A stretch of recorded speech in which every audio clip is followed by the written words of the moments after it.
Hi, everyone. It's Bob Perkins with AISP's Inside Sales Studio. Another Monday Morning Sales Minute here with special guest Michael Phelan. Michael, welcome.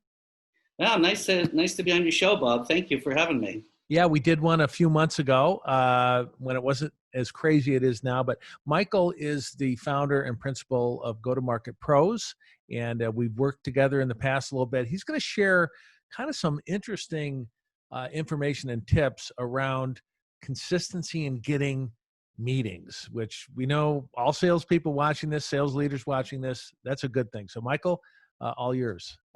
Yeah, thanks, Bob. I've been doing a lot of research with sales teams in terms of how they secure meetings.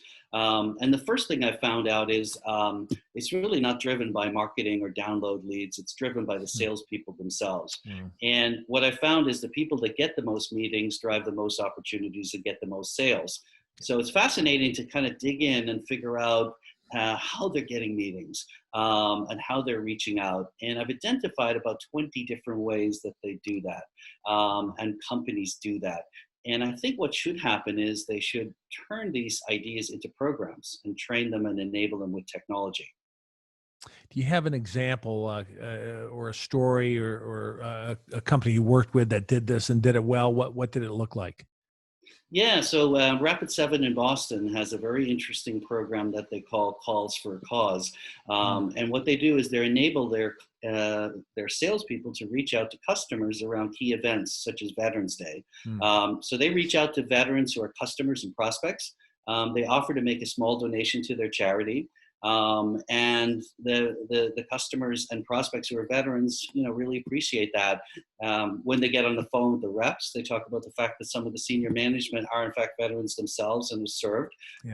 And during the conversation of, who should we donate to and why are you associated with that charity, it nearly always gets into a conversation of tell me a little bit about what you do. May lead to a demo or an introduction. But you give to get in these programs, and you offer first, and you build trust and credibility, and then the customer is always open to helping you find the right person in their company to talk to. So give to get. Do you have another example? Let's say it's not a donation to a charity.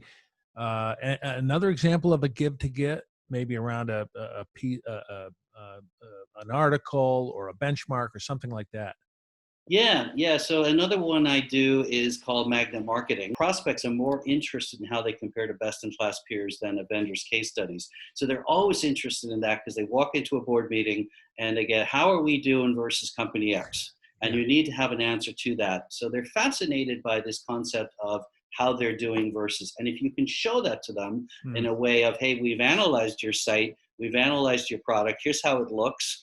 With our technology, or here's how it looks with your current technology, then that before and after is also fascinating to them. People, especially leaders, are always interested in how do we stack up? How are we doing against a competitor? So that's good. Totally true. And you win the game then if you can. They'll say, well, okay, I see the gap. I see why these guys are better than me. How can you help me take that first step in that direction? That's a more strategic discussion where you're solving the problem first rather than demoing the technology first. Yeah, I love it. So a couple of really good ideas. I love these, what you said, calls for a cause. And it could be a variety of causes, right? Veterans Day and honoring veterans and all that. That's one way. And I'm sure there's lots of other ways, especially during these times. So, Michael, thanks so much. And I know you were planning to speak at one of our events. Well, this year, a lot of our events got canceled, but hopefully we'll see you in the future. And I thank you for sharing these ideas with viewers today. Thank you for having me on, Bob. All right, everyone. Until next week, stay safe and good selling. Bye-bye.